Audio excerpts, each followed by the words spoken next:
YouTube. Alors, c'est historique. Pourquoi c'est historique? Parce que, eh bien, je vais te lire d'abord mon commentaire que j'ai laissé et après on va regarder ça en détail.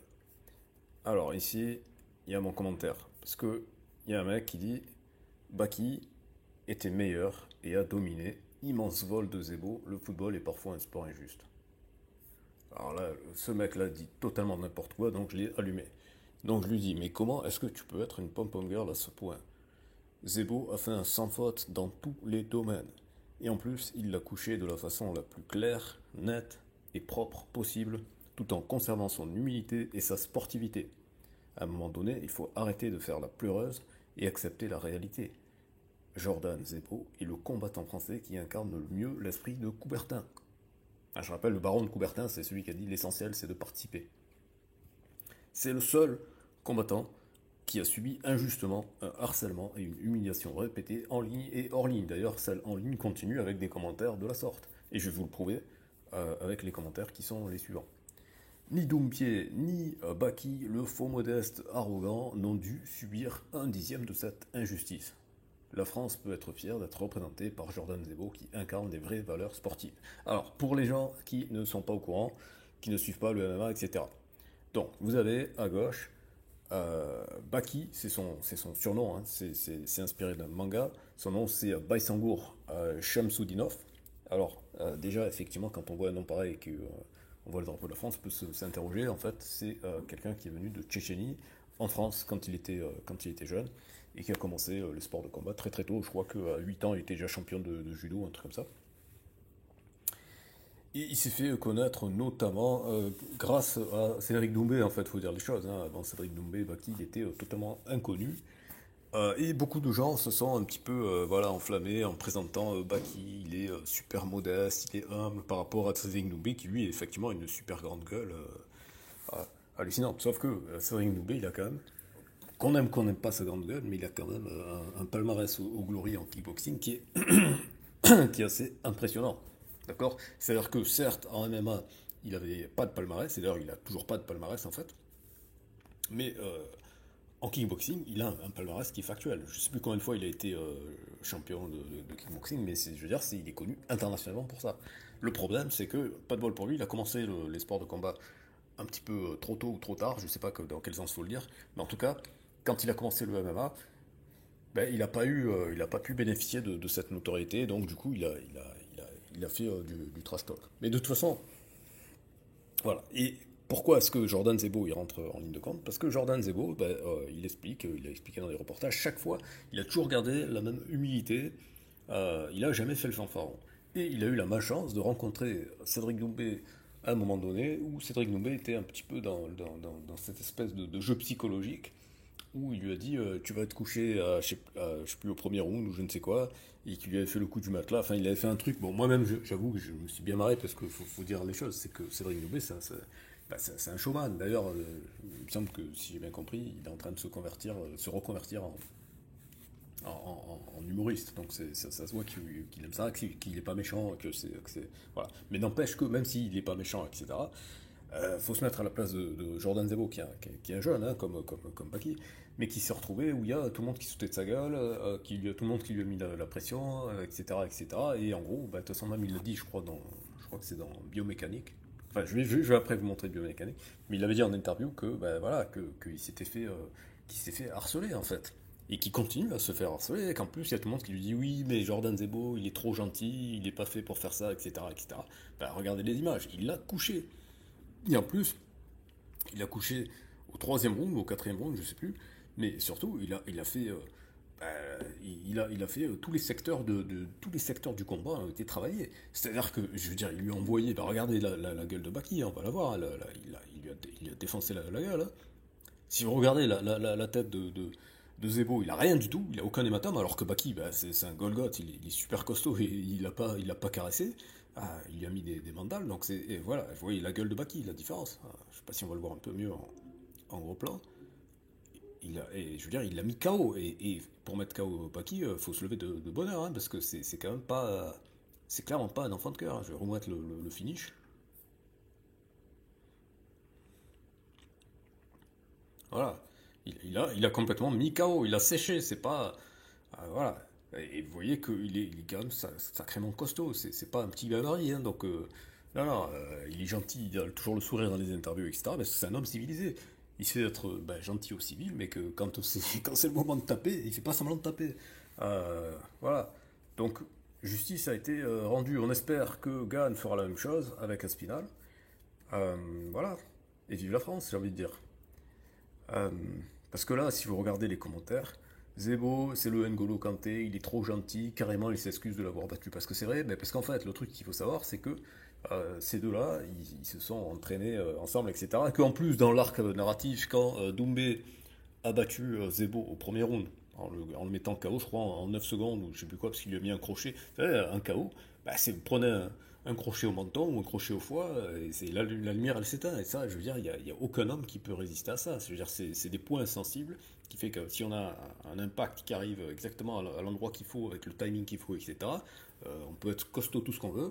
La lumière s'éteint, et c'est valable pour tout le monde. Tous les plus grands se sont fait coucher à un moment donné de leur carrière, donc ça n'enlève rien au mérite athlétique de Baki ou de n'importe qui d'autre, ou de Zebo quand il s'est fait coucher par Doumbé. Et c'est là qu'on voit que le sport, c'est pas transitif.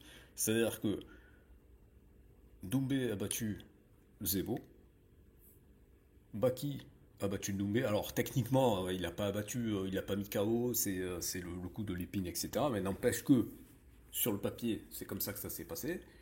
Ah, et que ça lui a permis d'avoir un ascendant psychologique. C'est pour ça que d'ailleurs qu'il n'y a pas eu la revanche, parce que si c'était si Doumbé il était si sûr de lui que ça, qu'il allait coucher Baki, il aurait fait la revanche très rapidement. Et ça n'a pas été fait, et se fera peut-être jamais. Et de toute façon, maintenant, il n'y a plus besoin. Parce que là, maintenant, la vraie revanche qu'on voudrait voir, ce serait Zebo contre Doumbé. Et là, à mon avis, Doumbé il fera moins le variole.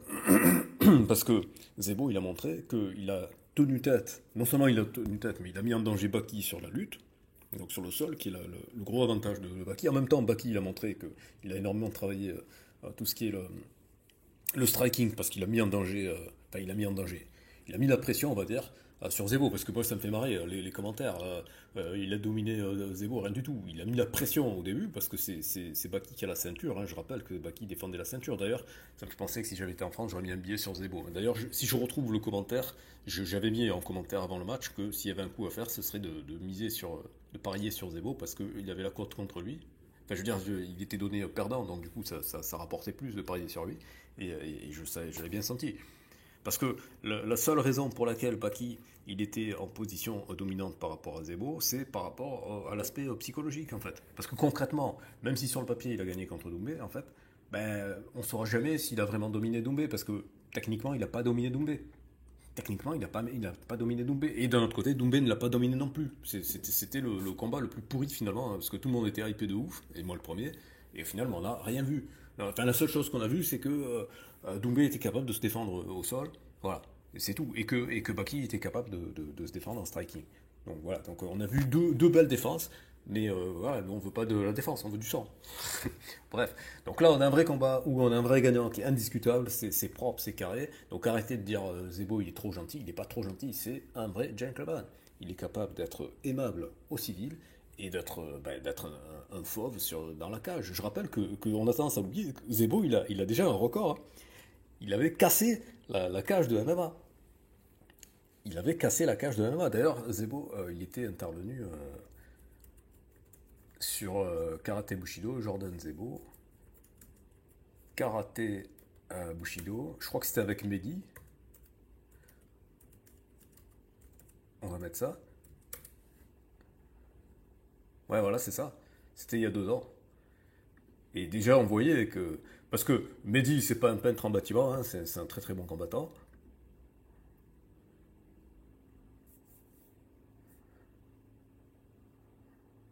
Voilà, c'est ce qu'il dit, c'est ce qu'il dit.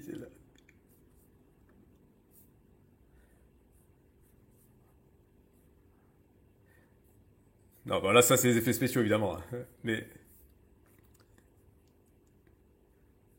Non, là, ils se sont fait plaisir, mais. Non, les gars, remettez-le. Je vais remettre le début, parce qu'il le dit au début.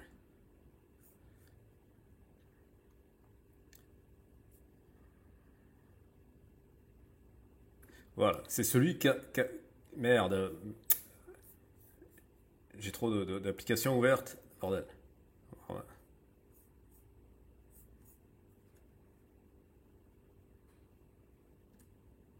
Voilà. C'est celui qui a cassé la cage au RS. Et RS, c'est justement l'organisation dans laquelle il a battu Baki. Donc ça, on parle de ça, c'était donc il y a 2 ans, c'était en janvier 2023, donc ça fait plus que 2 ans même. Et voilà.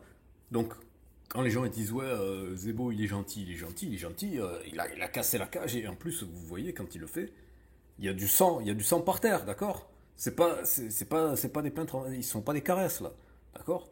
Donc faut arrêter de déconner, faut arrêter de déconner. Ce mec-là, tous les gens d'internet qui font que parler, vous le croisez dans la vraie vie, mais il vous défonce la gueule, les gars. Arrêtez de faire des comme ça, ça me fait halluciner les gens qui se prennent pour des warriors du clavier. Oh les gars, redescendez, redescendez.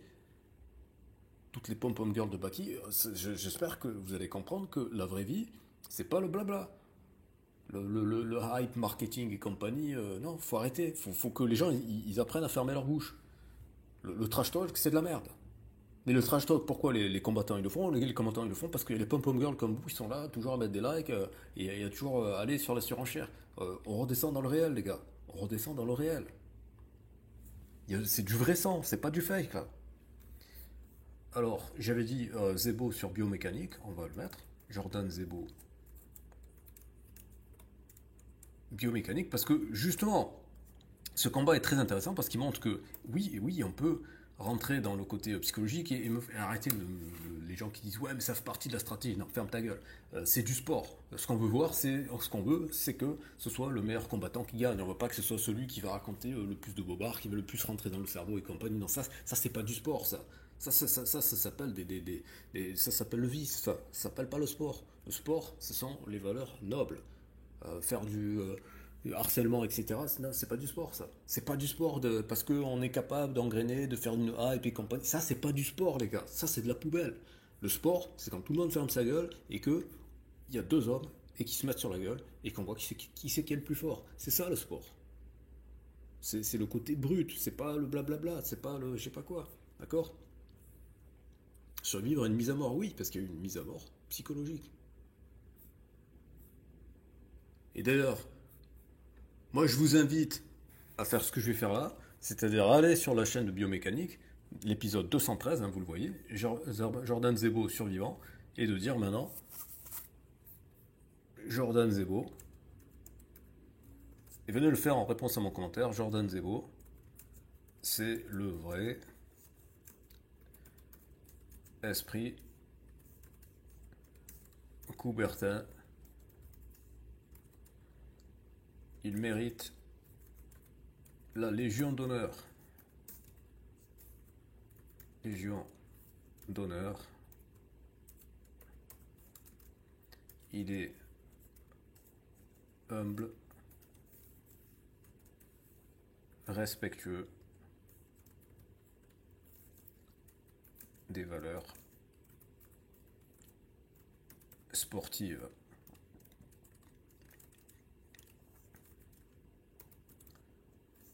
C'est un exemple pour la jeunesse. Exemple pour la jeunesse. Bravo à lui pour sa victoire contre Baki.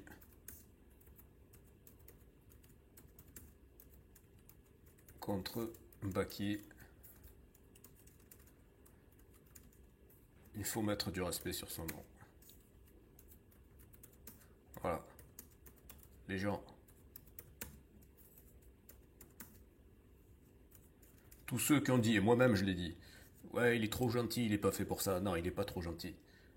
C'est la preuve que les vrais gentils, c'est ceux qui gagnent à la fin. Il faut mettre du respect sur son nom. Voilà. Parce que, ben voilà, il y a eu le retour de bâton. Baki, il s'est laissé piéger. Il a fait exactement ce qu'il reprochait à Doumbé. Il a trop parlé. Hein, qui c'est qui était invité sur Click? Qui c'est qui faisait ceci? Qui c'est qui faisait cela? Voilà. Pareil, ce que j'ai dit là, on va aller le dire sur Click. Parce que sur Click, même si Mouloud Achour il est sympa, Et il avait fait passer, il avait fait venir je sais pas, le matelas ou je sais pas quoi. Alors je sais plus. Ouais, voilà, c'est ça. J'ai envie de rattraper ça. Il veut sa revanche et il a raison. Et il a raison. Et on va le dire ici aussi. Pareil. On va mettre là. Voilà.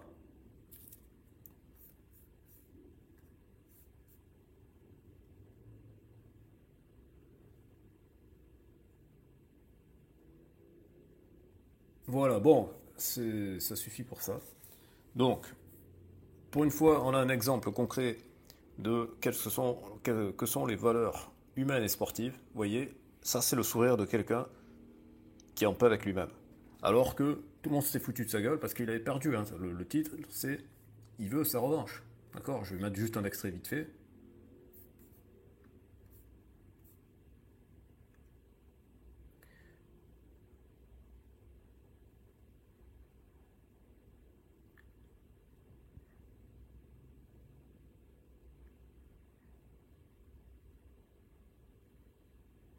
Voilà, il y a plein de gens qui disaient ouais, ils essaient de se donner des excuses. Non, non, c'est la réalité. Ça s'est joué en 9 secondes et il a perdu. Il a reconnu qu'il a perdu, etc. Et il s'est entraîné, il a travaillé dur. Et là maintenant, il est récompensé 2 ans plus tard. Voilà.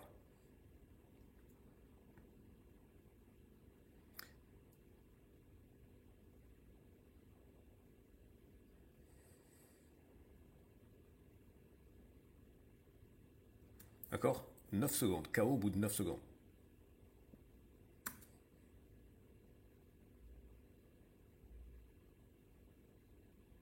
Et je vous rappelle, les gens, hein, que tous ces jeunes gens qui font ces sports de combat, c'est extrêmement dangereux. C'est extrêmement dangereux. Hein. Les KO, c'est très mauvais pour le cerveau. Hein. Ça peut avoir des dommages. Hein. D'ailleurs, c'est pour cette raison que Mohamed Ali il avait fini avec la maladie de Parkinson. Hein. Donc, tous les gens du clavier qui sont prompts à se moquer, etc. Non, les gars, mettez du respect sur tous les combattants. Tous les combattants. Parce que c'est extrêmement dangereux euh, pour leur santé et pour le long terme. Pas juste pour leur carrière qui dure pas si longtemps que ça. Voilà. Donc c'est tout pour aujourd'hui. La morale de l'histoire, c'est qu'il faut se rappeler que la seule et unique raison qui justifie de regarder ce genre de compétition, c'est de se rappeler les valeurs sportives du dépassement, d'accepter que la défaite, ça fait partie de la vie. On ne peut pas gagner tout le temps. Et que même ceux qui sont les champions du soir, eh ben, il y a eu des soirs où c'était pas eux les champions. Et là, on a un très beau exemple. On a un très bel exemple. Et je pense que c'est beau. Et je lui souhaite une longue carrière. J'espère qu'il défendra les couleurs de la France et qu'il gagnera des titres et qu'il ira loin. Parce que il a su conserver dans la défaite comme dans la victoire son humilité et sa ligne de conduite, sa droiture, son respect de l'adversaire. C'est très important. C'est très important. Alors qu'il a subi de l'injustice. Et qu'il en subit encore, parce qu'il y a encore des gens qui se moquent de lui. Donc allez lui donner de la force, il mérite la reconnaissance. Voilà, c'est tout pour cette vidéo, à très bientôt pour une prochaine vidéo. Bon, et comme d'habitude, les trucs de youtubeurs, abonnez-vous, partagez, likez, commentez, tout ce que vous voulez, et voilà.